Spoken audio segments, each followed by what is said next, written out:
KPCC അധ്യക്ഷനെയും working പ്രസിഡന്റുമാരെയും മാത്രം നിയമിച്ചുവെങ്കിലും ഇനിയാണ് കോൺഗ്രസിൽ കലാപങ്ങൾ പൊട്ടിപ്പുറപ്പെടാൻ സാധ്യത ഏറെയുള്ളത്. കോൺഗ്രസിന്റെ പ്രധാനപ്പെട്ട നേതാക്കളെയെല്ലാം നിശ്ചയിക്കുന്ന ഒരു സമയമാണ് ഇനിയുള്ള ഒരു മാസം. പണ്ടത്തെ പോലെ രണ്ട് ഗ്രൂപ്പ് മാത്രമല്ല ഇപ്പോൾ പാർട്ടിക്കുള്ളിൽ ഉള്ളത്. ഓരോ നേതാവിനും ഓരോ ഗ്രൂപ്പാണ്. അതുകൊണ്ട് തമ്മിൽ തല്ലിൻ്റെ ആഘാതവും കൂടും എന്നുള്ളത് ഉറപ്പാണ്. അതുകൊണ്ട് ആ അപകടത്തിൽ നിന്നും പാർട്ടിയെ പരമാവധി രക്ഷിക്കാൻ AICC പുതിയ പരിപാടി നിശ്ചയിച്ചിരിക്കുന്നു.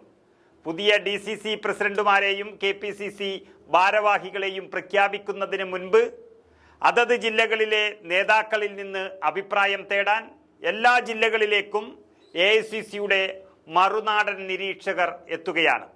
കേരളവുമായി അങ്ങനെ ബന്ധമൊന്നുമില്ലാത്ത ഇതര സംസ്ഥാനങ്ങളിൽ നിന്നുള്ള നേതാക്കളുടെ 3 നിരീക്ഷകർ വീതമുള്ള ടീമാണ് എത്തുന്നത്. ഏതാണ്ട് ഒരേ സമയത്ത് 14 ജില്ലകളിലും അയച്ച് പ്രാദേശിക നേതാക്കളുടെ അഭിപ്രായം അറിയാനാണ് AICC പദ്ധതിയിട്ടിരിക്കുന്നത്.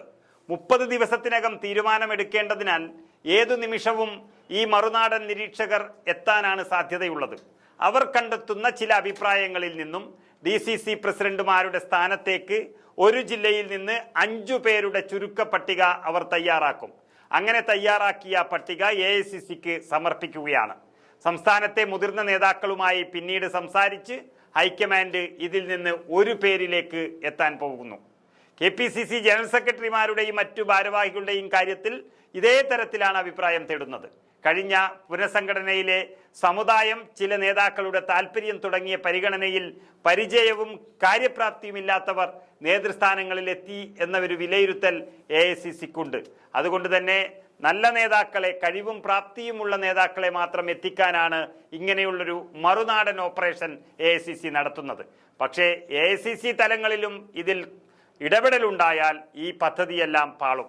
കേരളത്തിന്റെ ചുമതലയുള്ള ദീപാദാസ് മുൻഷി KPCC ഭാരവാഹികളുടെയും DCC പ്രസിഡന്റുമാരുടെയും മികവ് വിലയിരുത്തി നൽകിയ റിപ്പോർട്ടും AICCക്ക് മുന്നിലുണ്ട്. 30 ദിവസത്തിനകം പൂർത്തിയാക്കാനാണ് പറഞ്ഞിരിക്കുന്നത് എല്ലാ ജില്ലാ പ്രസിഡന്റുമാരുടെയും സ്ഥാനക്കയറ്റം. ജില്ലാ കോൺഗ്രസ് കമ്മിറ്റികൾ ശക്തിപ്പെടുത്തണമെന്ന് അഹമ്മദാബാദ് സമ്മേളനത്തിൽ കോൺഗ്രസ് തീരുമാനിച്ചതാണ്. ഇതിനുശേഷം ഗുജറാത്തിൽ നിരീക്ഷകരെ നിയോഗിച്ചുകൊണ്ട് അഭിപ്രായം സ്വരൂപിച്ചുകൊണ്ട് DCC പ്രസിഡന്റുമാരെ തീരുമാനിക്കുകയാണ് നേതൃത്വം ചെയ്യാൻ ഉദ്ദേശിക്കുന്നത്.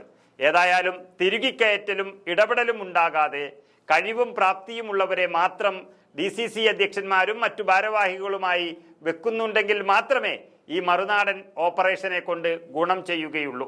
ഭാരവാഹികളെ നിയമിക്കുന്നതിലെല്ലാം വലിയ പരിഷ്കാരങ്ങൾ ഉണ്ടെങ്കിലും ഇത് എത്രത്തോളം വിജയിക്കുമെന്നുള്ളതാണ് കണ്ടറിയേണ്ടത്. സത്യത്തിൽ കോൺഗ്രസ് നന്നാവില്ല എന്ന് ഉറപ്പിച്ച പ്രവർത്തകർക്ക് മുന്നിലേക്ക് ഇപ്പോൾ വന്നിരിക്കുന്ന നല്ലൊരു ടീമാണ്. ഇനി വരുന്ന ഭാരവാഹികളിൽ സ്വന്തക്കാരെ തിരുകിക്കയറ്റി ഈ നല്ല നേതൃത്വത്തെ നശിപ്പിക്കരുത് എന്ന ഒറ്റ അപേക്ഷയാണ്